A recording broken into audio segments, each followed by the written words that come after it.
এই টাইপের অঙ্কের শর্টের সলিউশন দেখে নাও। কি দেওয়া আছে আমাদের?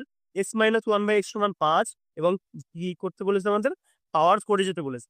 ঠিক আছে, এখানে পাওয়ার 1 আছে, তো আবার মাইনাসে আমাদের যেতে হবে পাওয়ার করে। দেখো আমাদের কটা স্টেপ পালন করে যেতে হবে। ফার্স্টে মাইনাস থেকে আমরা প্লাসে আসবো, প্লাস থেকে স্কোয়ারে আসবো, দেন আসবো আমরা পাওয়ার 4।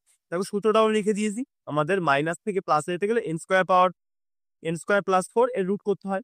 তো চলো আমরা ডিরেক্ট করি। n কত? আমাদের এখানে 5 দেওয়া আছে, 5 এর স্কোয়ার 25 আর 4 29, এটা রুট করলাম। এবার এটা থেকে আমাদের পরের স্টেপে যেতে হলে এটারই স্কোয়ার করতে হবে। 29 এর স্কোয়ার মানে 29ই হয়, মানে রুটটা হেঁটে গেল।